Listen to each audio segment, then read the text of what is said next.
How's it going, guys? This is just a follow-up video to my initial Mossberg MVP review. People have been asking a lot of questions, and again, to save me time and give you guys a little bit better description of the product, I figured I'd just make a video instead. As you can see, we've got this thing finally Duracoated with enlarged bolt knob, a little cheek rest that I built out of Kydex. And we've got quite a few more rounds down range so far. So this is again a follow-up video to that. You know, just to say I'm still impressed with this rifle, still very happy with it. And obviously, as you can see in this configuration, it's not going to sell, so it's not going anywhere. And that's the way I prefer it.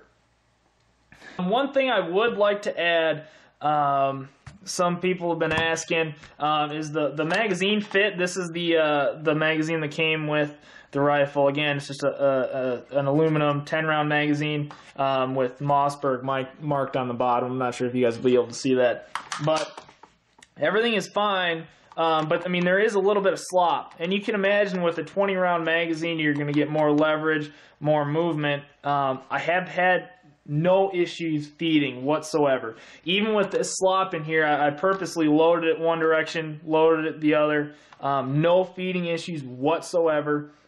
Just making sure you guys understand that there is a little wobble, but so far has not proven to cause any issues. With that said, these stupid thermal magazines that don't work worth a damn in an AR-15 work flawlessly in this. And with that said, if the slop does concern you,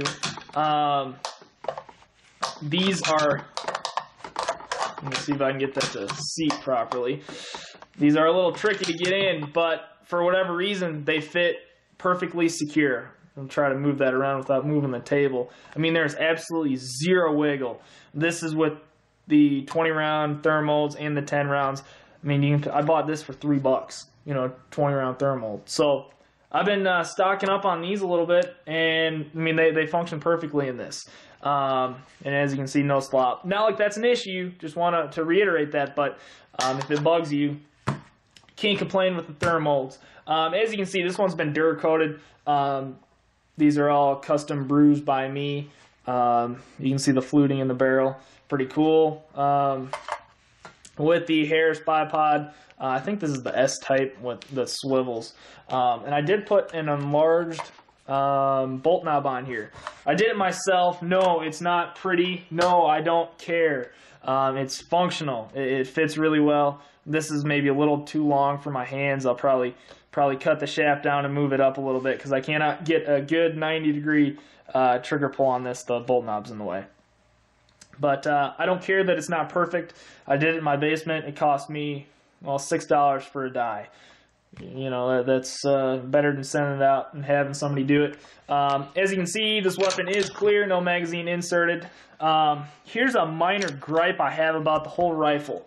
I do not own any other Mossberg products, so I cannot attest to Mossberg's overall finish quality. But before this thing was Duracoated, especially the barrel and the bolt, it was prone to rust. I mean, you could let it sit in Minnesota winter conditions, and I'd come back the next day and be able to wipe a little bit of rust off with a white paper towel.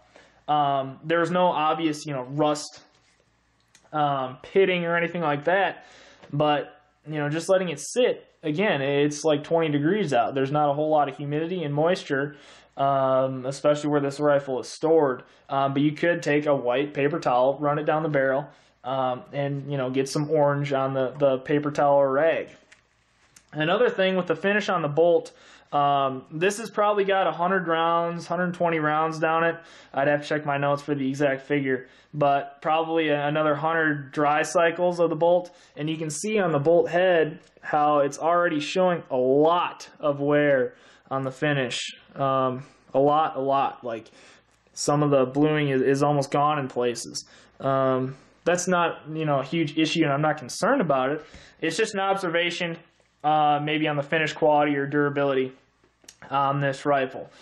It's not an issue to me. I mean, this is a tool. It's not a pretty gun, as you guys can see. And if you don't like the Duracoat, I don't care. I dig it. I think it's cool. And that's all that matters, and that's all that should matter. Just go ahead and put this back in. Some people have been reporting issues with the bolts getting into battery difficult, being difficult to do that. This is, even without the enlarged bolt knob, extremely easy. The only thing I can complain about is there's a little bit of wiggle when the bolt is fully out of battery. It's, again, not an issue as far as the function of the rifle goes. It's just an observation. And you guys can see that I put QD sockets on the back there and one on the front. Again, I think this is cool. I'm a tactical kind of guy, and I think that's neat. So if you're not into it, I don't care. What else was I going to say? Oh, the Kydex cheek piece. I made it myself in about 4 minutes, maybe 5. Unfortunately, you have to drill 2 holes in your stock, and this one's really not adjustable. I just measured it out, seeing where I need my cheek to be to get good eye relief, and made it. This, as we talked about in the other video, this Weaver 3-15 tactical scope has got kind of a narrow eye box, so a good cheek weld was very important to get good eye relief. I also made some crudely made spacers to get the length of pole a little longer. I mean, you could buy these. These are just old pieces of Kydex that I moved, cut up and fit back there. Kind of a cheap, fix, and it didn't even really move that much, but it definitely helps. The trigger's been outstanding so far. This is, again, their Mossberg's Lightning trigger, or something like that. So far, so good. As far as accuracy goes, again, this has got about, without checking my notes, between 100 and 120 rounds. Mostly Fiocchi, off-the-shelf 50-round, cartons. I mean, it's shooting for sure sub-MOA, even with, non-match ammo. My best group to date was with Fiocchi 50-grain VMAX. Just, again, rack grade. It was, 45 cents a round. Non-match ammo, and that was a half-minute group, and you could do that consistently as long as I was doing my part, and that's 5-shot group, not 3. But I mean, it's amazingly accurate for an out-of-the-box rifle. Can't complain about that for a minute. Unfortunately, there's no one-piece base available at this time for the rifle, so I'm just using the factory bases that was provided. And to get the proper eye relief, this thing's got to be slammed forward as much as possible. Not an issue, just, if you think that looks kind of goofy, that's the reason. But these are medium height rings, Leopold something or other, 30mm rings. And you can see the scope height is pretty much as close as you can get and still be able to put a cover over it when you're walking.